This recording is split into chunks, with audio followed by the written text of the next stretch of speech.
Hey guys, it's Paul, combat veteran, MMA fighter, YouTuber, and today we are checking out Luetin's Planets of the Imperium, Death Worlds. And, well, the figure on the cover is none other than our friends, the Death Corps of Krieg. So I think I know where this is going, but I want to learn about the Death Worlds of the Imperium. Let's do it. Dun dun dun, Luetin.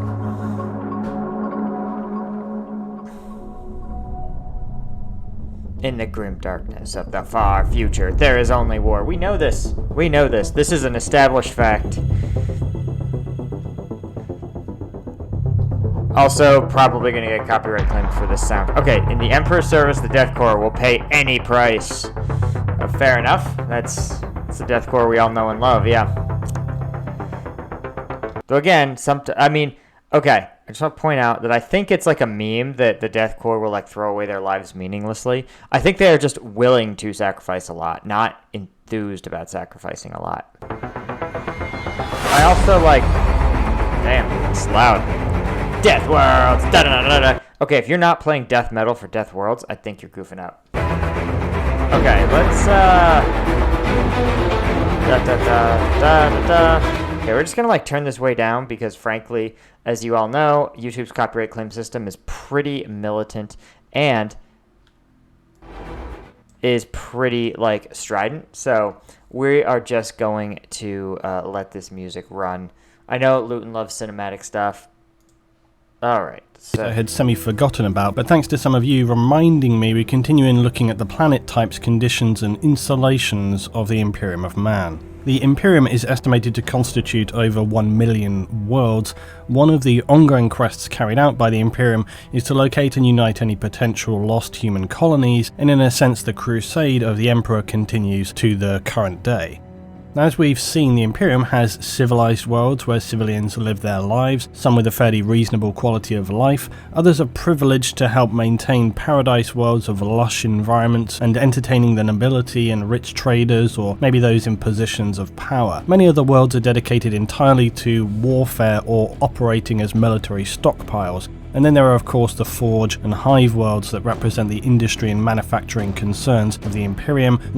Okay, so what's always interesting is I think that people have this conception that any planet is going to be huge and populated and have a wide range of activities taking place on it, a la Earth. But, in fact, if you look at how we might colonize a planet such as Mars, right, you realize that it may be that the planet of Mars would have a tiny number of habitable zones, probably basically just confined to the northernmost pole. That's where we think there might be some liquid water under the surface, right? That seems like the most feasible place to be able to establish a human colony, right? Where one of the essentials is already there. That said, so when we talk about 1 million worlds, right, it's not like 1 million Earths. Human beings, in fact, probably other than Hive worlds, no planet would be as well suited to human life as Earth. This is, of course, obviously true because human beings evolved on Earth. We are perfectly engineered by evolution to survive and thrive in planet Earth-like conditions. Not so on Mars or Jupiter or Pluto or any other planet in the world, in the universe. Which are particularly appealing to most, as the habitation there means a life of grinding labour and servitude in extremely poor conditions. Some planets, though, are either naturally extremely hazardous or have become ruined as a result of imperial manufacturing, production, or excessive resource exploitation. Yeah, I appreciate the fact that, there's a level of, parity to being, on Earth, obviously we can, through climate change, be cooking the planet. And in the Imperium, they just go, there's an acceptable number of planets you can just cook or use as waste dumps. Exploitation, and these are wonder if you could just shoot your trash into the warp, right? If you're Cadia, right, you've got this huge military manufacturing sector. I wonder if they just have all this trash, right? Wonder if they're just just launch that shit into the warp. Or maybe they just launch it into the sun. I don't know. Designated as the death planets. These are classified as generally being uninhabitable by humans, however this is not to say that they are not necessarily uninhabited. You may find mutants, scavs, exile, or those within the Imperium unfortunate to find themselves assigned or posted to a death world because it holds some tactical or material worth. Living in such a place means that every day for those who find themselves there somehow in such a world of horror is a daily war of attrition. I'm just curious if this is an official category, because here's the thing, right? Most worlds are not going to be inhabitable, right? We're pretty confident, even with our highly limited research into the universe, right, that most planets aren't inhabited by life or habitable by life, at least life as we know it. And it's actually pretty neat how we can do this in astronomy. So what happens is light sort of gets refracted and changes in measurable ways when it passes through different chemicals. So, for example, right, when light passes through, the oxygen-nitrogen mix of Earth, it can sometimes get scattered a little bit blue. That's why the sky is blue. So, what you can do actually, if you can catch the reflected light of a planet on a telescope, and you can do it over a long time as a planet rotates, you can actually tease out the composition of what that light is passing through. And so we can infer things like the composition of the planet itself and whether or not it has an atmosphere, whether or not it has water. We can tease out a fair amount about a planet just based on an analysis of what happens to light as it passes by or through or reflects off of that world.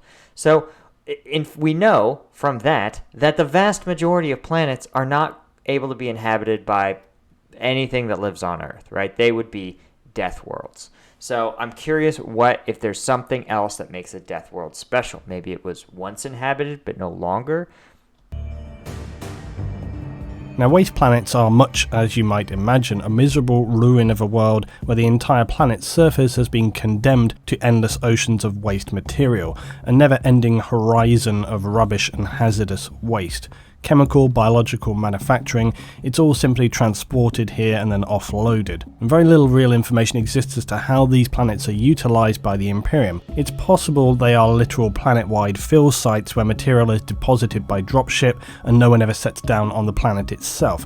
Okay, that would make absolutely no sense. Even on a million-plus world scale, packing away shipping, even dangerous waste, flying it across the galaxy and dumping it somewhere is useless and stupid. It's an almost unbelievable waste of resources, especially given that it would require warp travel, right? You would put the crew's lives in danger by sending them through the warp, and despite that, you just to dump, old computer parts or something.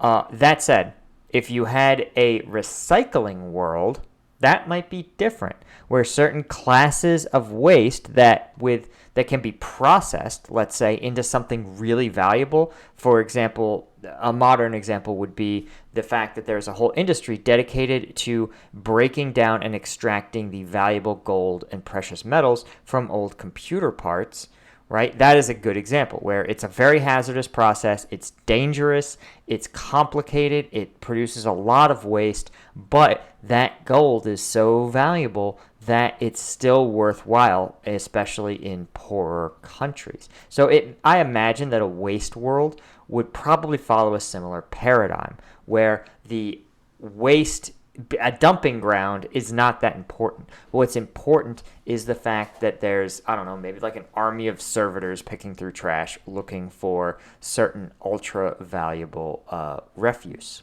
or things that can be processed into a valuable raw material. This, though, seems far too boring for the Imperium, so allow me to speculate and imagine for a moment. Much written-off machinery or mothballed hardware could be used if properly recycled, and I think given the Imperium's massive availability of human workers coupled with an almost endless supply of penal slave workers, it would make complete sense that on at least some waste worlds, these poor souls would be housed on dilapidated hives, or at the very least some equivalent to an old manufacturing facility that has been being converted to allow its now drone-like workers to strip useful components and material from the waste which endlessly accumulates. That's what it would be. Others perhaps are tasked with reprocessing chemical waste, perhaps turning it into ammunition or raw materials to transport to a forge world, or until their bodies literally disintegrate from the acrid chemical environment. It'd be fair to imagine. I mean, it could also be...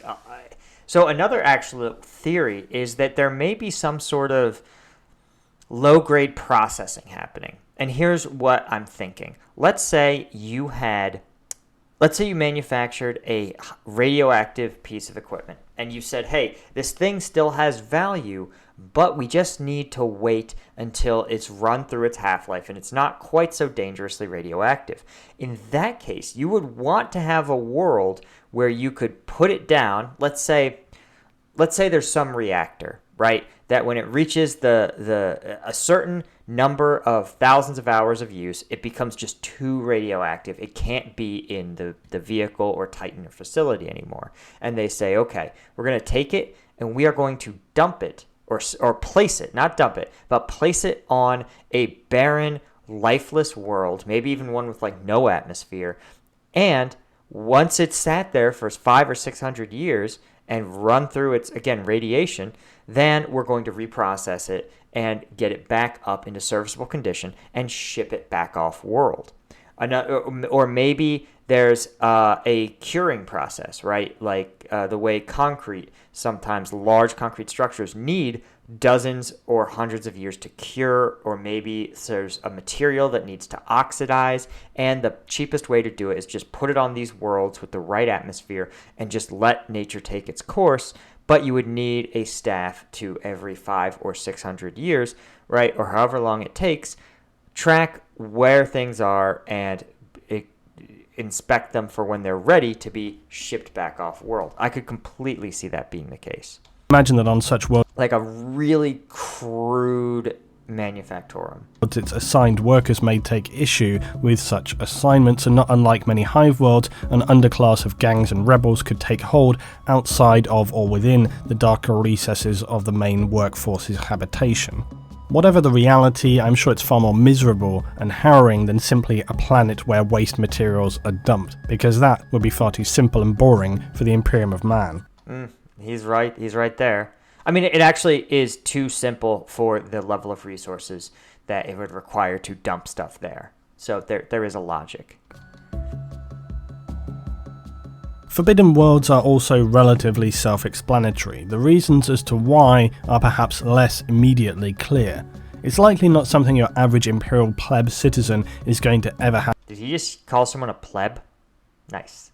Based. Have to decide about either way, because only high-ranking Imperial officials, civilian or military, rogue traders and the Mechanicus may have cause to travel to or from such worlds. A better way to describe Forbidden Worlds is that they are technically designated as being temporarily too much trouble by the Imperium, and this means they have either suffered some catastrophe that has rendered them so dangerous as to essentially exist under a permanent state of quarantine. And you may think to yourself, well, why not just exterminatus the planet if it's that bad? It's a fair point, except this takes resources, and resources you need not spend for the stroke of a pen or signature on a data slate. Demonic incursions that have gotten out of control, aggressive plagues, identified Xenos tombs, if you're thinking about the Necrons, are examples of why a planet may be quarantined permanently.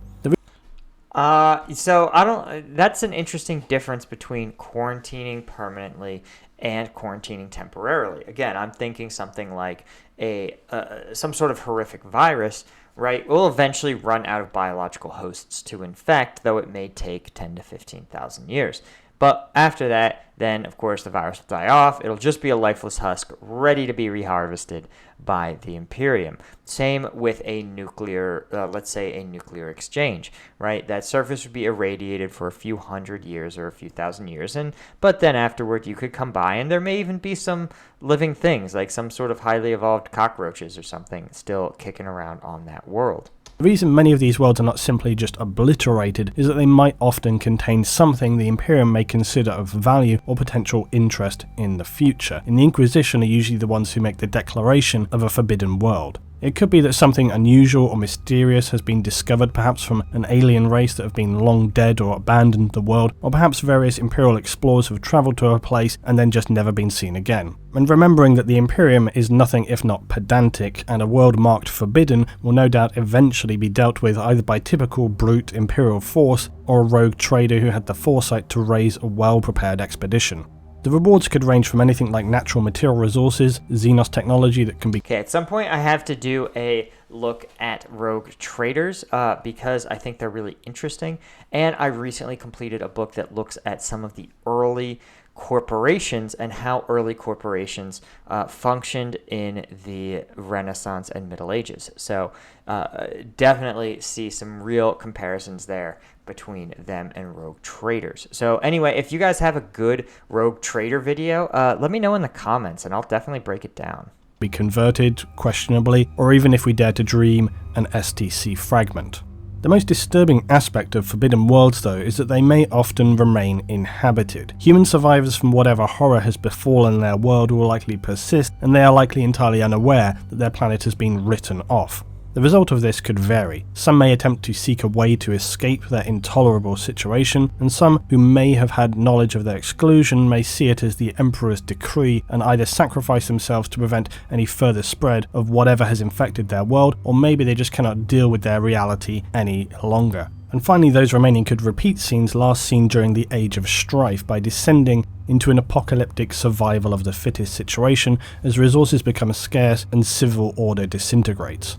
I mean, if there's one thing that human beings have taught me, it's that if there is a resource to be extracted and sold, even at tremendous, preposterous personal risk, someone will take it. And honestly, if I was the Imperium, I would keep it really on the DL that a world was forbidden. You know, just start rerouting traffic around it and just not mention what's going on. Again, I've talked about this during the Age of Strife, that planets probably didn't realize that the warp had been shut and that they were cut off, perhaps even for dozens or even hundreds of years, as people may have simply assumed that a shipment got delayed, communication, like a single communication satellite was out. I know they didn't use satellites, but I'm using a modern analog. It would take a long time before people would tease out the reality that it wasn't just their, or they may never have realized that their planet has, that it's not just their planet that has been cut off from a larger intact human federation, but in fact the entire federation has obliterated. Similarly, a forbidden world, I doubt the Imperium is going to put it out that your world has been condemned for the reasons Luetin just described. It only produces chaos and anarchy and, frankly, a lot of really angry and upset people. And, crucially, people trying to leave, which by definition, you don't want them to do. So, you've got really no choice. You basically need to keep people in the dark. Probably do a chaotic withdrawal, is sabotage every faster than light ship, and then just dip in the middle of the night and leave the remaining population to fend for themselves, which won't take long because if you're on a forbidden world, I imagine you probably, more likely than not, depend on food shipments to get by, and without food, you're going to be in trouble. Those who somehow manage to find means of escape will likely be destroyed after initial contact as they exit the orbit of a planet. Very rarely, though, some may make their escape or manage to stow away on Imperial vessels performing inspections closer to the planet's surface. These individuals will likely have lost whatever faith they had in the Imperium previously and now focus on self-reliance and ruthless use of their own initiative. This extreme sense of survival, coupled with a distrust of all others, make escapees of forbidden or quarantine worlds highly dangerous individuals who will not blink an eye to cut the throat of someone who they think may suspect or reveal their origins, or as a necessary means to acquire whatever they may need if they feel that they can get away with it cleanly. Yeah, I bet there's a lot of fun fiction surrounding the tales of people trying to get off of Forbidden Worlds or being condemned to Forbidden Worlds. And then we come to the Death Worlds. It's important to be clear that Death Worlds are not dead worlds. They are usually, if anything, more alive than you would prefer, because death worlds mean that they're going to be just very hazardous to your health, either by natural or environmental conditions, or because you didn't notice quickly enough that the guys at the back of your column have been dragged off into the undergrowth by a tentacled monstrosity with more teeth than a flashy orc. A death world could also be created as a result of a devastating planetary war, and the planet of Krieg, which suffered a complete environmental collapse as a result of being bombarded with nuclear weapons, is one such example. Death worlds may be vast desert planets, ocean worlds, ice worlds, irradiated wastelands, or dense jungles full of vicious native creatures. Any of these classifications, though, may not be dangerous enough to be qualified as a death world, because many planets across the Imperium could be called a desert world or ice world, yet are quite easily colonized. It's only those in the very extreme that are death worlds, and yet these may even have colonies of humans stationed on them. The reasons for which may have long since been forgotten, and simply the fact that those who call these worlds their home have become experts at surviving their harsh conditions is reason enough, because their skills and directly Okay, so there's this trope from Dune that Warhammer 40k recycles, actually again and again, that a people that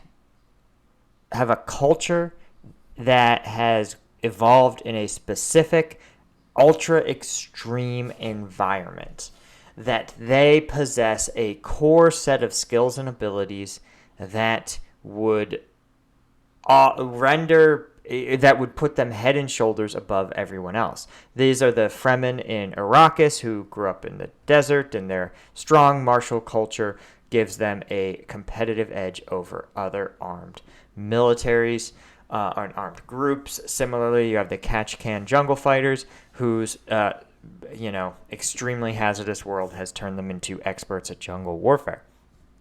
Now, it's certainly true that local or native cultures create an awesome base of knowledge for survival in a place.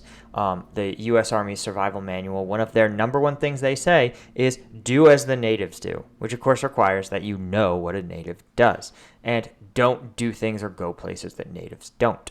That sort of guidance is truly essential, right? And if you look at the better half, I'd say, of survival and bushcraft and outdoor YouTubers, the smart ones will often bring in techniques that are first developed or modified versions of the ones practiced by the original inhabitants of an area. That said, history has shown us that that does not often confer special martial ability, right? And because if you know how to survive in the desert, it really doesn't help you survive in the jungle, that it's not really that common in history for those cultures to scale out, right? For those skills to transfer to warfare in general.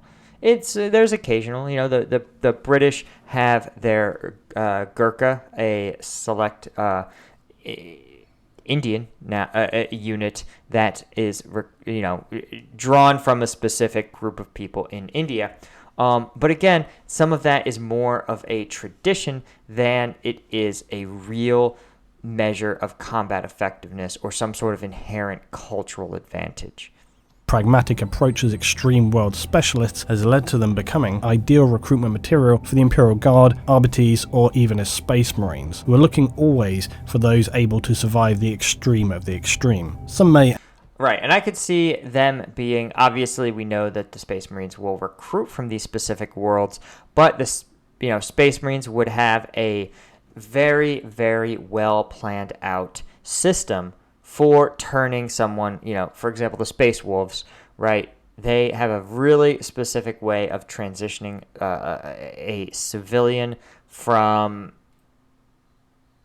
Somethingheim. I don't remember the name of their world. It's that ice world that no one likes. Transitioning someone from that culture into the culture of the Space Wolves, right? It's no accident, and it's done very deliberately and carefully, right? And it's tailor-made for that culture. Now, could you scale it up? Again, like we see with the Death Corps, in ways you can, right? If you understand that the Death Corps is good at one thing, and that is siege warfare, and you use them just for that very narrow purpose, it can confer an advantage. Likewise, it can confer an advantage when you use the Catachans for just jungle fighting. And that specialization that has real military advantages. That's why a lot of militaries have specialty units, and traditional militaries would actually draw specialty units from certain regions, i.e., you would see a country's mountain troops drawn from their mountainous regions.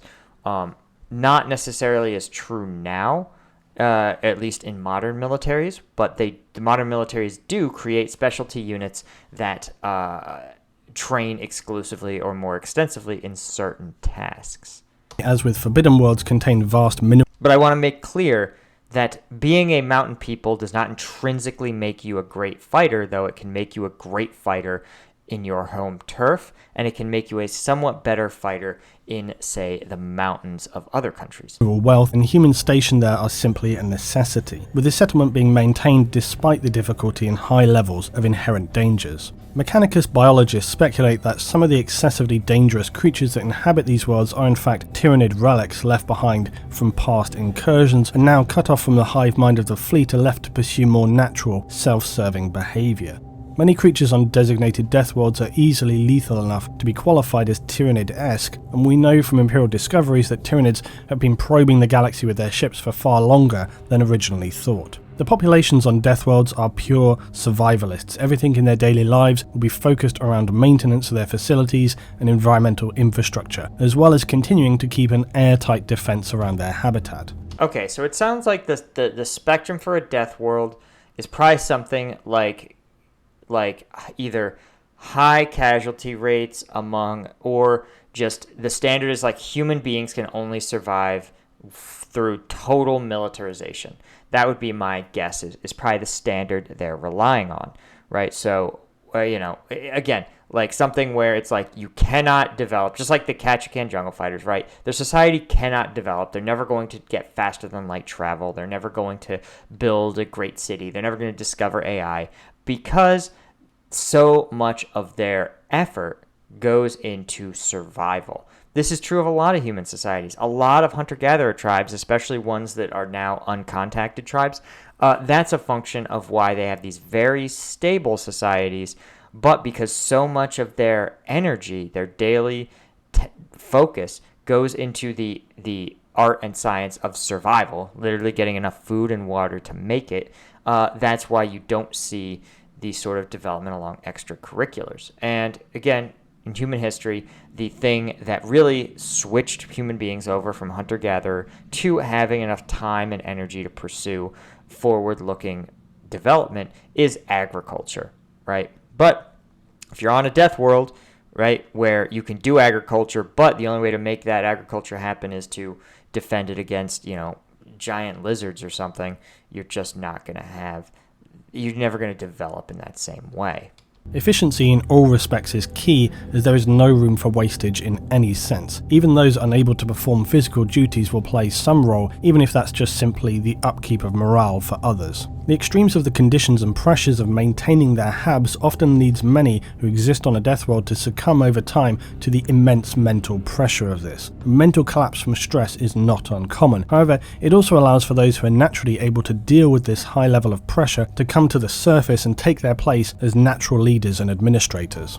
The real challenge comes from those who have to venture outside the relative safety of the environmental hab, which is often an unfortunate requirement for those on a death world. Resources may need to be collected for off-world transportation or regular patrols to protect those doing the resource collection, or simply to prevent damage to the infrastructure.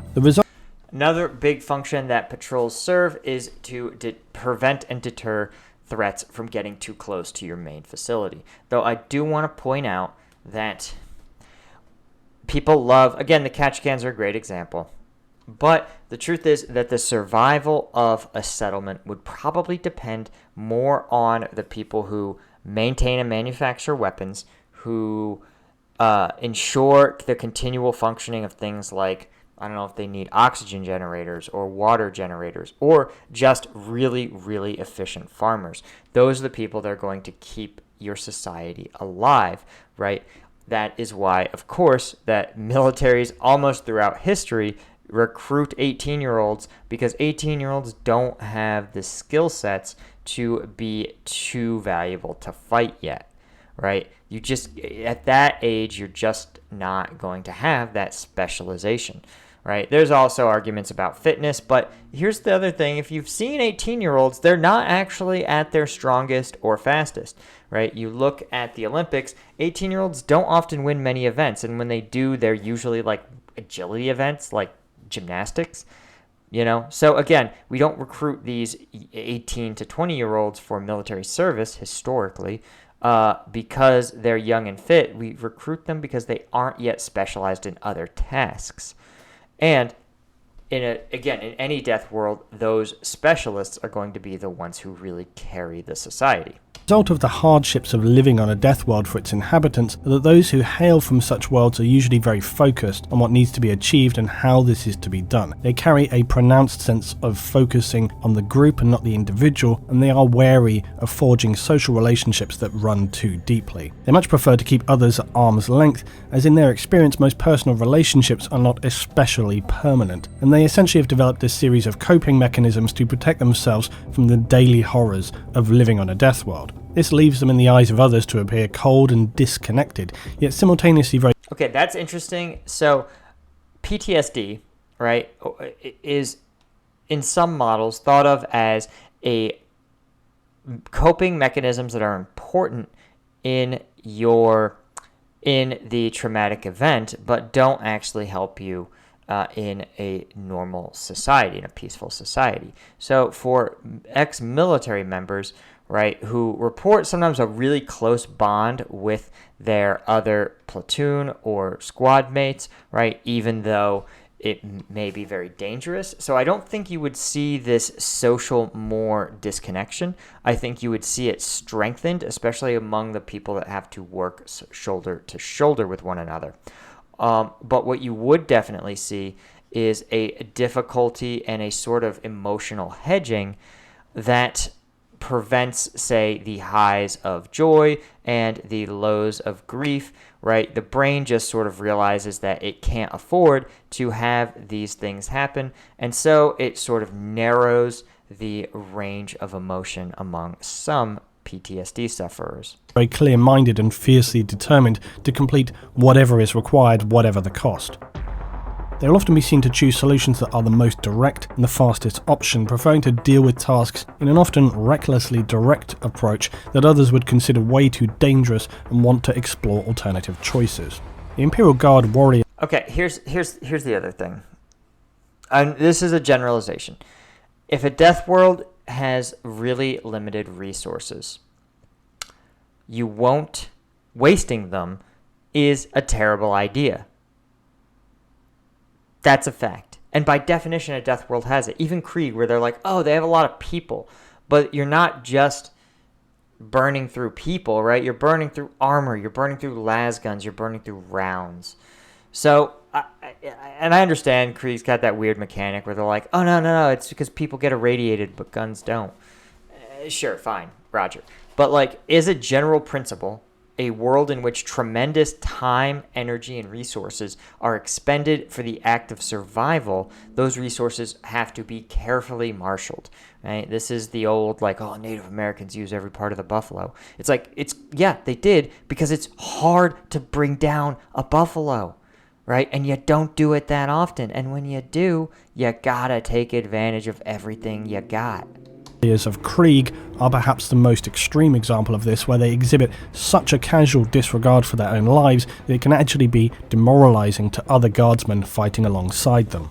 Deathworld inhabitants who are able to withstand the mental and physical pressures of such a life are fine-tuned individuals forged by a daily war of attrition with their surroundings. They're unlikely to crack from high pressure or high threat situations, and their minds are highly focused and able to make sharp...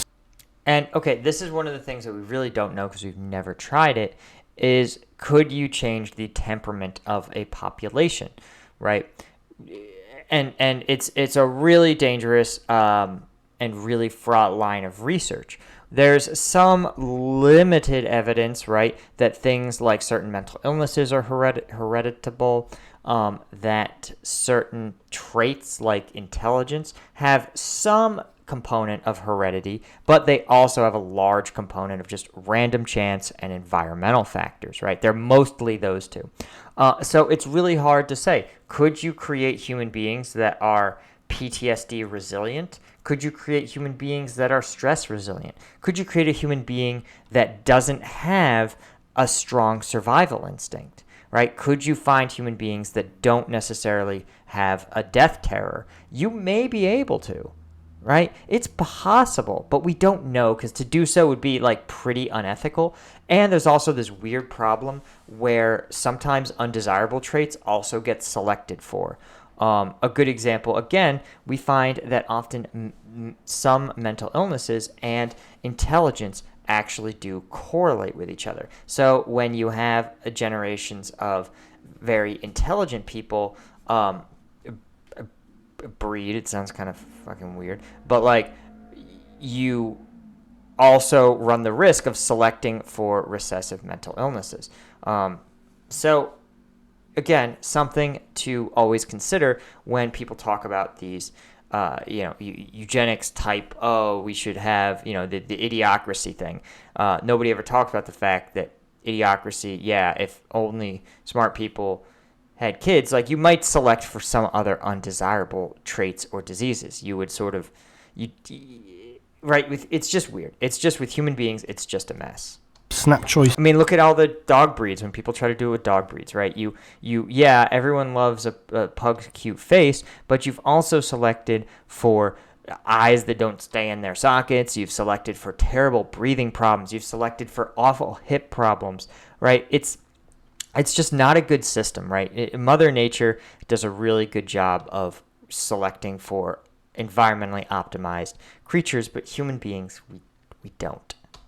That others would hesitate and then potentially die from as a result. Self-sacrifice for the whole is something embedded into them from an early age and will have built up a tolerance for conditions that many other humans would simply break down from. Death worlds yield some of the most extreme specialists in the Imperial Guard, including the jungle fighters of Catachan, the desert raiders of Talon, the ice world Valhallans, and yes, of course, the Death Corps of Krieg. Dead worlds, okay. This is up my alley. Which brings me finally to the easiest planetary designation, dead worlds. Now there's little to say, as these are worlds which do not contain any forms of biological life. They may not even contain an atmosphere or have very limited gravity. These worlds are not able to support life and would require massive terraforming to become usable, and this is usually seen as an unnecessary and wasteful use of resources. They may though still be used as monitoring outposts, research stations, or potentially mining operations. All of these would require specially purpose-built habitats that can provide a secure atmosphere, as well as any research or processing facilities needed. There are of course worlds, for example like the Moon of Terror, that may have always been classified as a dead world. However, in more recent times you've seen planets be classified as the result of devastating assaults by Xenos. These are usually... Okay, here's one of the things that I always think is interesting about terraforming. Is that, to me, if you wanted to terraform a planet, what you would want to do, right, and you had an Imperium of Man scale timeline, what you would want to do is engineer a bacteria that basically eats bad environmental conditions and spits out good ones. And an example might be a bacteria that you sent to, say, Mars, which has no oxygen in its atmosphere, but a lot of, I think it's nitrogen. Right, so you would want bacteria that eat nitrogen and spit out oxygen, right? Especially if you could get them into tight little conditions, like say in a crater where the oxygen mix they spit out sort of sits in the crater, and you could create this microclimate that is actually suitable, right? That's, to me, if you did that, like you would, something like the Imperium would absolutely have just could tailor make a bacteria bomb that says, hey, this is the things that are plentiful on this world. These are the inputs we need to balance it to get it a little more habitable. And then you just go and you dump it all in. That, to me, seems like the easiest solution, is just let some bacteria eat it up for a few thousand years. Planets that have been ravaged by Tyranid fleets and are consequently left as barren dead husks with often not even any mineral wealth remaining, just pure dead rock. It's possible though that no mineral wealth, but dead rock. Okay. Planet becomes designated if it were required to carry out an exterminatus upon the planet, the result being the complete destruction of the biosphere and the extermination of all life, sentient or otherwise, on the planet. I'm pretty sure they modeled that image after the Grand Canyon. This is Just going to point that out there. performed by the Imperium usually when a planet risks contaminating others in a system with disease, the incursions of chaos, or some out-of-control mutation or other horrors that has grown beyond the ability to control and suppress it by conventional means. Ancient dead worlds, though, can often appear deceptively dull, yet contain in actuality an extreme danger. For many dead worlds, We have that, like today, if you've ever seen any of the history of the Chernobyl reactor, you know that it literally had to get placed in a giant sarcophagus because despite being almost a paradise now because of so little human activity, it's still incredibly wildly dangerous. worlds have been known to now contain the tombs of the until recently dormant race known as the Necrons. They placed themselves in hibernation within their tombs on many dead worlds as long ago as some 60 million years and are now scattered across the inhabited systems of the Imperium. Some of these dead planets may even contain ancient relics or ruins of the pre-Necron race, the Necron tier, hidden below the surface. And these Yeah, I love the Necron tier fan art because they look similar to Necrons, but I always wonder, like, there's no obligation that that's true. The Necrons could have been huge and jacked, right, and still cancer-ridden, but, you know, you just don't know, right? sites may often be discovered by archaeological expeditions led by the Mechanicus, their curiosity often leading them into ancient Necron tier ruins that do not immediately appear to be Necron in origin, and then they may unwittingly awaken the Necrons who are slumbering deeper in their tomb, thus dooming themselves and any nearby worlds to almost certain obliteration. We will cover Tomb Worlds in more detail when we reach the Xenos Worlds section of this series. Coming next in the planetary series will be the Resource Worlds. These are the planets that supply the raw materials that keep humanity operational. Until then, if you enjoyed this video, please drop a like, and as always, guys, be sure to check out Luetin's videos. His videos are always just top notch. He really is the best Warhammer 40k lore YouTuber. But guys, this was a really fun video. Thank you for joining me for all of it. Be sure to check out the merch store, check out the Discord, and check out the channel memberships. Right, we've launched channel memberships, gives you exclusive access to some of the rooms of the Discord, and lets you submit and vote on my Friday videos. Other than that, guys, thank you so much for watching, and I will see you next time.